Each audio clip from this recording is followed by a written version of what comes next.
जय माता दी। जय माँ बगलामुखी। नमस्कार दोस्तों, आप सभी का मेरे चैनल आसान राह में हार्दिक स्वागत है।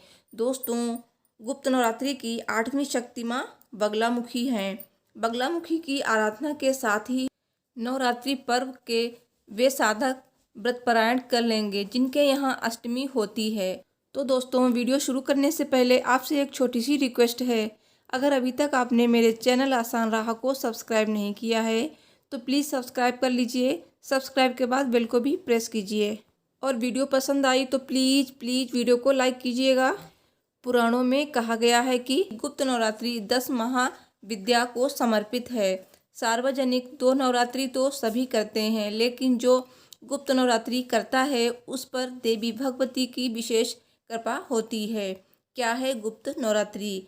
जब भगवान शंकर के मना करने पर भी पत्नी सती अपने पिता दक्ष प्रजापति के यहाँ यज्ञ में गईं तो वहाँ शिव का उनको तिरस्कार मिला। कहते हैं कि भगवान शंकर ने काफ़ी मना किया कि बिन बुलाए कहीं नहीं जाना चाहिए, लेकिन माता सती नहीं मानी।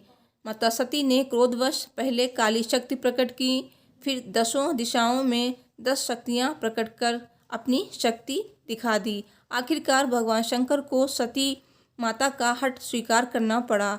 10 महाविद्या को देखकर भगवान शंकर ने माता सती से पूछा, ये कौन है? सती माता ने अपने 10 रूप बता दिए। सामने कृष्ण रंग की काली हैं, ऊपर नीले रंग की तारा देवी हैं, पश्चिम में छिन्न माता हैं, बाएं भुवनेश्वरी, पीठ के पीछे बगलामुखी, पूर्व दक्षिण में धूमावती, दक्षिण पश्चिम में त्रिपुर सुंदरी, पश्चिम उत्तर में मातंगी और उत्तर पूर्व में षोडशी हैं। और मैं खुद भैरवी रूप में अभयदान देने के लिए आपके सामने खड़ी हूँ। ये भी कहा जाता है कि भगवान शंकर ने सती का भस्मालीन होने पर 10 पीठों पर शक्तिपीठ की स्थापना की। यही 10 पीठ 10 महाविद्या कही गई हैं। माघ मास के गुप्त नवरात्रि का महत्व। बगलामुखी पूजा। गुप्त नवरात्रि के 8वें दिन देवी बगलामुखी की आराधना करने का महत्व है। यूँ उनका दिन मंगलवार है, लेकिन साधकों के लिए ये विशेष महत्व का दिन है। नवरात्रि का 8वां दिन हमारे शरीर का सोम चक्र जागृत करने का दिन है। सोम चक्र ऊर्ध्व ललाट में स्थित होता है। 8वें दिन साधना करते हुए अपना ध्यान इसी चक्र पर लगाना चाहिए। श्री महागौरी की आराधना से सोम चक्र जागृत हो जाता है और इस चक्र से संबंधित सभी शक्तियाँ श्रद्धालु को प्राप्त हो जाती हैं। माँ महागौरी के प्रसन्न होने पर भक्तों को सभी सुख स्वतः ही प्राप्त हो जाते हैं। साथ ही इनकी भक्ति से हमें मन की शांति भी मिलती है। माँ बगलामुखी की साधना युद्ध में विजय होने और शत्रुओं के नाश करने के लिए की जाती है। इनकी साधना से जहाँ घोर शत्रु अपने ही विनाश बुद्धि से पराजित हो जाते हैं, वहाँ साधक के सारे कष्ट और रोग आदि समाप्त हो जाते हैं। 3 कन्याओं को भोज कराकर करें व्रत का पारायण। अष्टमी के साधक 3 या 9 कन्याओं का भोग कराएं। सर्वथा उचित होगा कि 3 कन्याओं को भोग कराएं। देवी भगवती को पीले हलवे का भोग लगाएं। देवी स्वरूपा कन्याओं को भेंट दें। एक कन्या को नारियल भेंट करें। यथासंभव सरसों के तेल का अखंड दीपक जलाएं। माँ पीताम्बरा या बगलामुखी की आराधना के लिए पीली सरसों से हवन करें। एक लौंग का जोड़ा माथे पर लगाकर अखंड दीपक में चढ़ाएं। माँ बगलामुखी का बीज मंत्र इस प्रकार है। ओम ह्रीं बगलामुखी सर्वदुष्टानां वाचं मुखं पदं स्तंभय जिह्वां कीले बुद्धिं विनाशय ह्रीं ओम स्वाहा। माँ बगलामुखी की उपासना हर कोई बताता है, लेकिन इस आराधना और उपासना से जो चमत्कारी लाभ मिलते हैं वो कोई नहीं जानता। बगलामुखी उपासना के लिए 1.25 लाख जाप का विधान है। बगलामुखी साधना के दौरान हवन में दूध मिश्रित तिल व चावल डालने पर धन संपत्ति और ऐश्वर्य की प्राप्ति होती है। संतान सुख की प्राप्ति के लिए अशोक और कनेर के पत्तों द्वारा हवन करना चाहिए।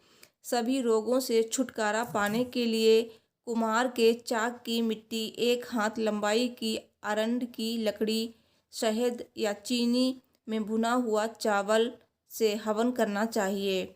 इससे लंबे समय से बने रोग से सदा के लिए मुक्ति मिलती है। गुग्गल और तिल से हवन करने पर जेल के बंधन या शत्रु के नकारात्मक प्रभाव से मुक्ति मिलती है। शहद मिला तिल या सरसों से हवन करने से अभीष्ट व्यक्ति वशीभूत हो जाता है। वशीकरण का यह उपाय बहुत ही अचूक परिणाम देता है। हरिताल, नमक और हल्दी से हवन करने से शत्रुओं को निष्प्रभावित किया जाता है। माँ बगलामुखी की पौराणिक कथा। एक बार सतयुग में महाविनाश उत्पन्न करने वाला ब्रह्मांडीय तूफान उत्पन्न हुआ, जिससे संपूर्ण विश्व नष्ट होने लगा। इससे चारों ओर हाहाकार मच गया।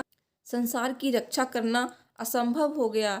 ये तूफान सब कुछ नष्ट भ्रष्ट करता हुआ आगे बढ़ता जा रहा था, जिसे देखकर भगवान विष्णु भी चिंतित हो गए। इस समस्या का कोई न हल पाकर वो भगवान शिव को स्मरण करने लगे। तब भगवान शिव ने कहा, शक्ति रूप के अतिरिक्त अन्य कोई इस विनाश को रोक नहीं सकता, अतः आप उनकी शरण में जाएं। तब भगवान विष्णु ने हरिद्रा सरोवर के निकट पहुंचकर कठोर तप किया। भगवान विष्णु के तप से देवी शक्ति प्रकट हुई। उनकी साधना से महात्रिपुर सुंदरी प्रसन्न हुई।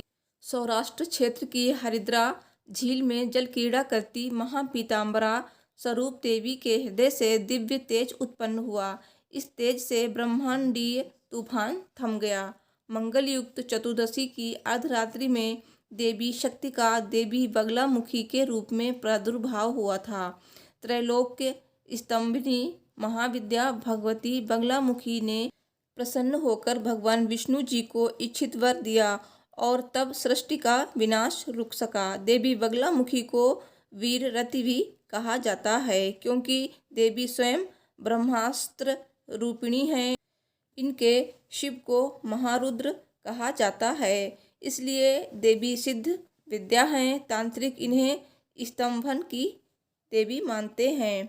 गृहस्थों के लिए देवी समस्त प्रकार के संशयों का शमन करने वाली हैं। 10 महाविद्याओं में से 8वीं महाविद्या है देवी बगलामुखी। इनकी उपासना भक्त शत्रुनाश, वाक सिद्ध और वाद विवाद में विजय के लिए करते हैं।